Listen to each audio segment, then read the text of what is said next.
बाल मंदिर YouTube channel पर प्रिय विद्यार्थियों, मैं स्वरूप सिंह आपका हार्दिक अभिनंदन और स्वागत करता हूं। विद्यार्थियों, कक्षा 12वीं का अध्याय जो छठा विपणन चल रहा था, कुछ समय के लिए हमने वीडियो को बंद कर दिया था। अब हमने वापस वीडियो सुचारू रूप से प्रारंभ कर दिए हैं कक्षा 12वीं के लिए। कुछ अगर समस्या है तो आप स्कूल में आकर समस्या को पूछ सकते हैं। सिर्फ समस्या के लिए ही स्कूल आप आ सकते हैं। नियमित रूप से कक्षाएं अभी नहीं चालू है। सरकार की गाइडलाइन के अनुसार आपकी कोई समस्या है या फिर मार्गदर्शन लेने आप स्कूल आ सकते हैं। अपने अभिभावकों से पूछकर जो भी समस्या है उसको पूछने स्कूल आ सकते हैं। अगर वो समस्या आपकी विषय से संबंधित है तो ही आ सकते हैं। बिल्कुल, बाकी नियमित कक्षाएं अभी प्रारंभ नहीं हुई है क्योंकि सरकार की गाइडलाइन के अनुसार हमें चलना होता है। विद्यार्थियों, हमारा जो विपणन अध्याय जो चल रहा था, विपणन अध्याय छठा जो हमारा विपणन चल रहा था, उसके अंदर हमने इसको बीच में ही छोड़ दिया था और फिर मैंने कुछ प्रश्नोत्तरी करवाई थी। विपणन को हमने समझा था, विपणन की परिभाषा को समझा था कि विपणन पूर्व निर्धारित ऐसे उद्देश्य होते हैं जो उत्पादक कोई भी माल का उत्पादन करता है, वहां से लेकर उपभोक्ता तक जो भी क्रियाएं की जाती है, उपभोक्ता तक पहुंचाने में, उपभोक्ता की संतुष्टि प्रदान करवाने में जो भी क्रियाएं की जाती है, तमाम प्रकार की क्रियाएं विपणन के अंदर समाहित रहती है। विपणन एक विस्तृत शब्द होता है। विपणन में हमने विपणन के परिभाषा को समझने और प्रबंध शास्त्रियों के माध्यम से अलग अलग परिभाषा को समझने के बाद हमने विपणन के कुछ कार्यों को समझा था। कुछ कार्यों में हमने 4 कार्यों को समझा था, जैसे बाजार का विश्लेषण है, बाजार का वर्गीकरण है, उत्पादन का रूपांकन है। और इस प्रकार आज हम कुछ और जो रह गए थे उनको समझने का प्रयास करेंगे। जैसे कि अगर मैं बात कहूं तो कुछ ऐसे बिंदु थे जो रह गए थे, परमापीकरण और श्रेणीकरण। इसके आधार पर हम बात करेंगे। परमापीकरण और श्रेणीकरण क्या होता है उसकी बात करेंगे। फिर हम ग्राहक समर्थन सेवा की बात करेंगे कि परमापीकरण क्या होता है, श्रेणीकरण क्या होता है। ये एक विपणन के कार्य होते हैं। इन कार्य में हम परमापीकरण की आज बात करेंगे, श्रेणीकरण की बात करेंगे और विद्यार्थियों हम और निश्चित रूप से और भी कोई बात करेंगे। ग्राहक समर्थन सेवा की भी हम बात करेंगे। ग्राहक समर्थन सेवा के बाद विक्रय के बारे में बात करेंगे, विक्रय जो ये विपणन का ही कार्य होता है, और पैकेजिंग और लेबलिंग के बारे में बात करेंगे। फिर इसके बाद 2-3 और बिंदु रह जाएंगे, उसकी बात कर हम विपणन के महत्व को समझेंगे कि वास्तव में आज के समय में विपणन का क्या महत्व है, मार्केटिंग का क्या महत्व है, ग्राहकों के लिए क्या महत्व है, राष्ट्र के लिए क्या महत्व है, समाज के लिए क्या महत्व है। इनको समझने के बाद विपणन का अध्याय हमारा पूरा हो जाएगा। उसके बाद मैं सोच रहा हूँ विद्यार्थियों की जो व्यवसाय अध्ययन के अंदर एक अनुबंध करके हमारा जो अध्याय चलता है, कॉन्ट्रैक्ट सन 1872 के अंदर जो लागू हुआ था, उस अनुबंध को हम पढ़ेंगे। उससे पहले विक्रय संवर्धन का भी एक हमारा अध्याय रह जाता है जो इसी का ही भाग है, उसे हम समझेंगे। उससे पहले हम विपणन को पूरा करेंगे। विपणन के इस वीडियो के बाद विपणन के कार्यों का एक और वीडियो, फिर विपणन के महत्व के 2-3 वीडियो आने के बाद विपणन का अध्याय पूरा हो जाएगा। इसे आप अपनी कॉपी में नोट्स बनाएं और नोट्स बनाकर करते रहे विद्यार्थियों।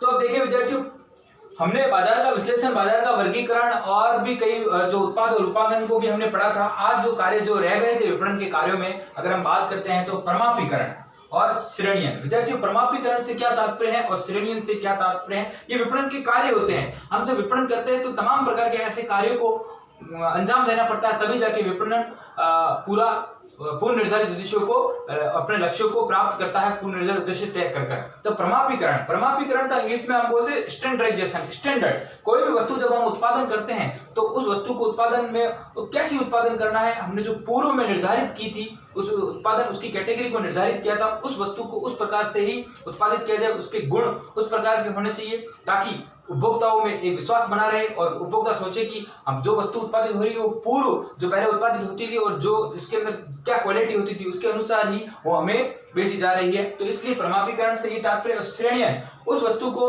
उसकी कैटेगरी के अनुसार हमें बांटना चाहिए। उसकी जो वस्तु, जैसे कि ये पेन किस प्रकार सेलो कंपनी है तो उसको कैटेगरी के अनुसार सेलो कंपनी में बांटा जाए।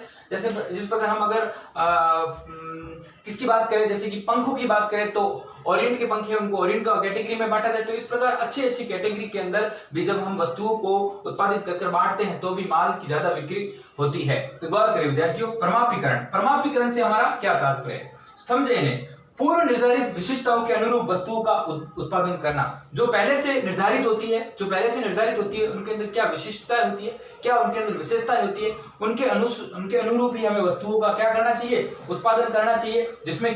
जिससे क्या हो, उस उत्पादन में एक रूपता बनी रहे। ग्राहक के दिमाग में एक सेट होता है कि जो पहले से वस्तु जो उत्पादित हो रही है वो उसकी विशेषताएं बहुत अच्छी है, वो उसके अनुरूप है और वो वस्तु एक रूपता के अनुसार ही है। जैसे कि अगर मैं बात कहूं एग्जाम्पल के तौर पर आपने पार्ले जी बिस्किट देखा होगा, जो पहले से निर्धारित है, उसकी विशेषता है, वो आज भी उसी प्रकार से बिक रहा है। उसके ऊपर आपने देखा होगा एक छोटे से बच्चे का फोटो होगा और बच्चे का फोटो आज भी उस पर है। अगर उस बच्चे के फोटो को थोड़ा सा अगर चेंज कर दिया जाए तो लोगों में क्रय की शक्ति उस बिस्किट के प्रति कम हो जाएगी, उसकी विशेषताएं वो खो देगा। इसलिए विशेषताएं अनुरूप बनाने के लिए, एक रूप बनाने के लिए हमें पूर्व निर्धारित जो भी हमारी विशेषता है उनके अनुसार ही हमें वस्तुओं का उत्पादन करना चाहिए, परमापीकरण करना चाहिए। इसका मतलब परमापीकरण का तात्पर्य यही होता है, पूर्व निर्धारित विशेषताओं के अनुरूप वस्तुओं का उत्पादन करना, जिससे उत्पाद में क्या बनी रहे, एक रूपता बनी रहे और उपभोक्ताओं की क्रय शक्ति भी बनी रहे।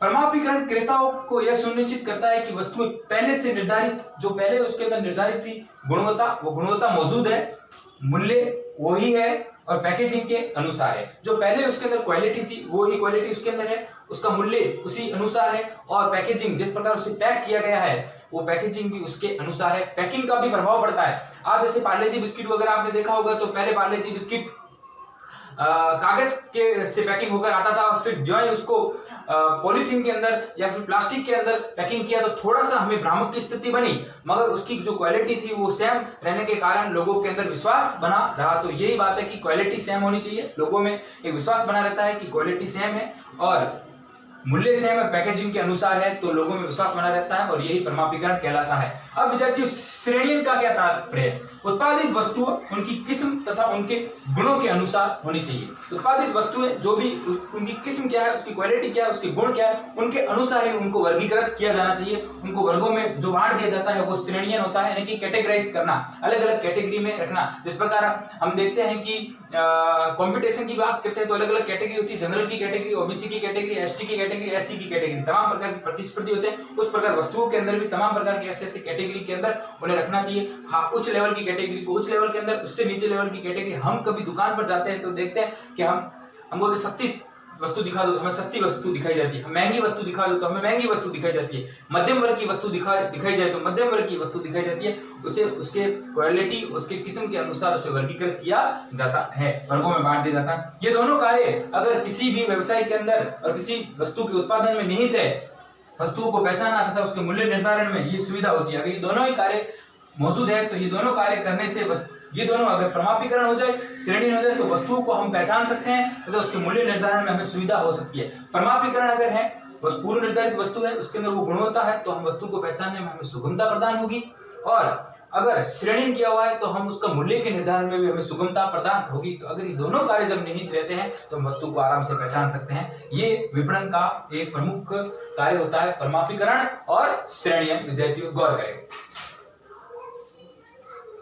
हाँ, तो विद्यार्थियों आगे हम बात करते हैं कि परमापीकरण और श्रेणी को पढ़ने के बाद ग्राहक समर्थन की सेवा, हम ग्राहकों के समर्थन के लिए क्या कर सकते हैं।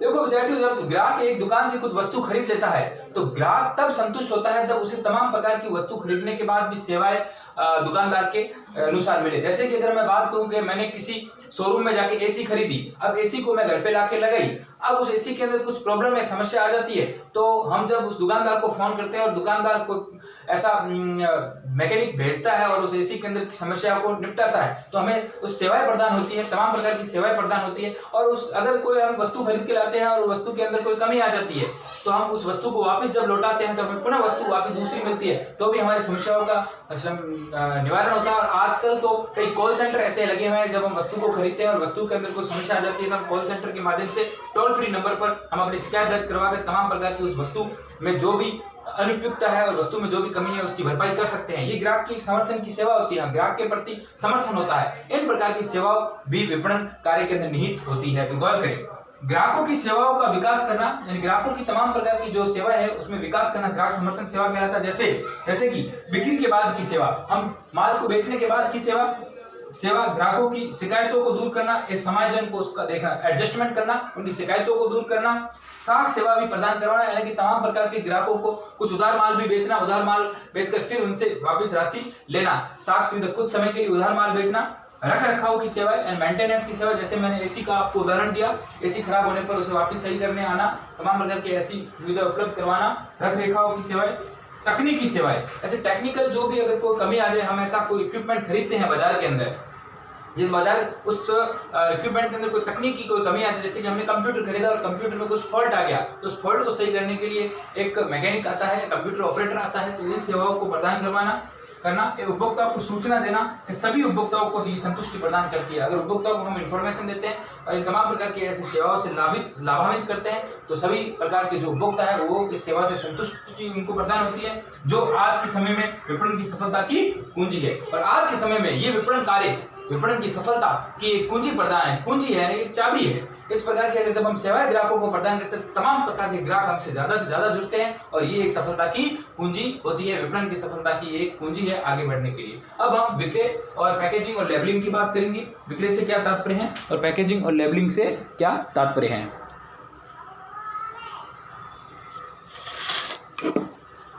गौर करें विद्यार्थियों,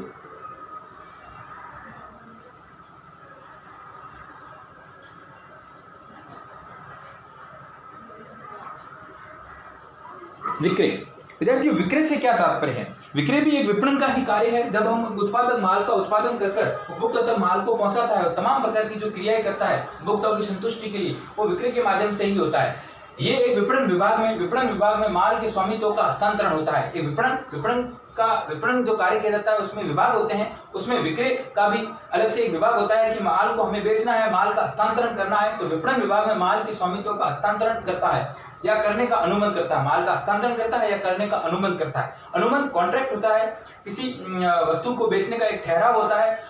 कुछ के बदले कुछ प्रतिफल के रूप में जब हम वस्तु को बेचते हैं तो हमें कुछ प्रतिफल मिलता है, कुछ पैसे मिलते हैं, तो एक अनुबंध होता है, ठहराव होता है। जब माल की सुपुर्दगी के बाद पैसे प्रदान किए जाते हैं तो अनुबंध हम पढ़ेंगे आगे, अनुबंध करता है। इस हेतु माल का मूल्य, विक्रय सत्य, मूल्य सूची को प्रकाशन करना, ये भी एक विक्रय विभाग का काम होता है विपणन के अंदर। विद्यार्थी गौर करें, विक्रय के अंदर विपणन विभाग माल के स्वामित्व का हस्तांतरण करता है। माल का जो भी स्वामित्व, माल जैसे उत्पादक ने उस माल को उत्पादन किया, अब उसका स्वामित्व किसी दूसरे को दे देना है, माल को दूसरे को बेच देना, ये विक्रय के अंदर आता है, हस्तांतरण करता है या करने का अनुबंध करता है कि किसी ठहराव के माध्यम से माल जब दिया जाएगा उसके बाद पैसे दिए जाएंगे, ऐसा ठहराव भी होता है, अनुबंध करता है। इस हेतु वो क्या करता है, माल का मूल्य निर्धारण करता है, विक्रय की शर्तें रखता है कि किस प्रकार हम विक्रय कर रहे हैं, उधार बेच रहे हैं, कब वापस उधार माल बेचने के ऊपर कैसे वापस पैसे चुकाए जाएंगे, इसकी भी बात होती है। मूल्य की सूचियों का प्रकाशन करता है, जो वस्तु है, जो उत्पादित वस्तु, उसकी मूल्य क्या है, उसकी सूचियों का प्रकाशन करता है। विक्रयकर्ताओं को नियुक्त करना इस विभाग के कार्य होते हैं। विक्रयकर्ता यानी जो माल को बेचते हैं उन्हें नियुक्त करना इस विभाग के अंदर, ये तमाम प्रकार के कार्य इस विभाग के अंदर किए जाते हैं। इसे ही विक्रय कहा जाता है, इस माल को बेचना कहा जाता है। पैकेजिंग और लेबलिंग। विद्यार्थियों किसी भी वस्तु की पैकेजिंग से और लेबलिंग से क्या तात्पर्य है। कोई भी वस्तु जब हम उत्पादित कर लेते हैं, फिर उसे हमें जो बड़े बड़े पैकेज के अंदर जो वस्तु की क्वांटिटी होती है उसे हमें पैकिंग करना होता है। और पैकिंग कर जब हम उस वस्तु, जैसे कि बहुत सारे ये पेन हमने उत्पादित कर लिए, अब इस पेनों को हम एक ऐसा रूप प्रदान करेंगे, उसका रूपांकन करेंगे, तो जब हम उसको पैक करेंगे, पैकेजिंग करेंगे, पैकेजिंग के माध्यम से तब वो एक रूप में नहीं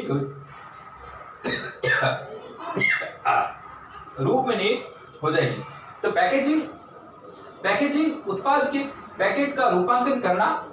विद्यार्थियों क्या है पैकेजिंग का मतलब, क्या है कि उत्पाद के जो भी उत्पाद है उसके पैकेज, जो पैकेज बड़े बड़े हैं, जो उत्पादित माल हुआ है उस पैकेज का क्या करना, रूपांकन करना। जब हम वस्तु उत्पादित कर उस पर तमाम प्रकार उसका पैकिंग कर लेते हैं तो उसका एक रूप प्रदान हो जाता है, वो वस्तु एक अच्छे रूप में दिखने लग जाती है। रूपांकन करना ही पैकेजिंग कहलाता है। लेबलिंग में क्या होता है कि पैकेज पर लेबल लगाना। जो हम जब कोई भी वस्तु को पैकिंग करने के बाद उसके ऊपर लेबल लगा लेते हैं तो वो वस्तु अपने आप में कैटेगराइज हो जाती है कि वास्तव में ये किस चीज की है। उस पर लेबल या फिर उस पर एक ऐसा लेबल लगाया जाता है कि वो वस्तु अपने आप में विशिष्ट वस्तु कहलाने लगती है। तो लेबलिंग में क्या होता है कि पैकेज पर लेबल लगाए जाते हैं, उनका रूपांकन किया जाता है, लेबल लगा दिए जाते हैं और फिर उसका रूपांकन किया जाता है।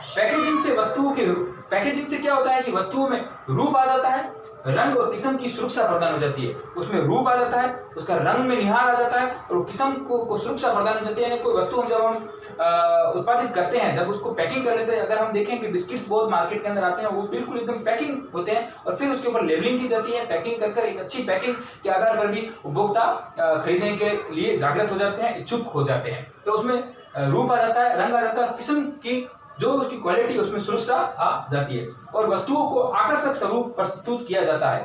वस्तु में आकर्षक अट्रैक्शन हो जाता है, पैकेजिंग और लेबलिंग से विभिन्न प्रकार की पैकिंग करने के बाद लेबल लगाए जाते हैं। लेबल लगाने के बाद उसमें एक अच्छा रूप आ जाता है, किस्म प्रदान हो जाती है और वस्तु में आकर्षक की भावना आ जाती है और ग्राहक उस आकर्षक अट्रैक्शन के कारण ज्यादा से ज्यादा उस वस्तु को खरीदने के लिए प्रेरित होते हैं। तो इस प्रकार के तमाम प्रकार के ऐसे कुछ उदाहरण अगर हम बात करें, अंकल चिप्स, हम चिप्स खरीदते हैं, अगर चिप्स को हम उत्पादित करने के बाद अगर पैकिंग नहीं करेंगे तो उसके अंदर किस्म की उसकी क्वालिटी गिर जाएगी और उसके अंदर बदबू आने लगेगी। तो उसको पैकिंग उस प्रकार से किया जाता है, उसको लेबलिंग उस प्रकार से किया जाता है ताकि अधिक से अधिक उस वस्तु को खरीद सके। वेफर्स आपने सुना होगा, वेफर्स के बारे में जब हम बात करते हैं तो वो भी एक चिप्स के टाइप से होते हैं, उसे भी जब पैकिंग कर लेबलिंग करके जब बेचा जाता है तो वो भी एक अच्छी वस्तु होती है। आपने शैम्पू को देखा होगा, शैम्पू ये भी एक पैकिंग होता है और टूथपेस्ट ये भी पैकिंग के ही कुछ उदाहरण है, जिसके बारे में हमने आज बात की। तो विद्यार्थियों, हमने आज जो विपणन के जो कार्य थे उनको हमने समझा। 4 कार्य हमने गत वीडियो में समझे थे और 4 कार्य आज हमने समझे। अगले वीडियो के अंदर हम 2-3 कार्य जो रह गए उन्हें समझेंगे और विपणन के महत्व के बारे में मैं बात करूंगा। जो विपणन का महत्व सामाजिक क्षेत्र के अंदर कैसा है, राष्ट्र क्षेत्र के अंदर कैसा है, उसके बारे में मैं समझाने के बाद फिर हम अनुबंध अध्याय को भी समझने का प्रयास करेंगे। धन्यवाद विद्यार्थियों।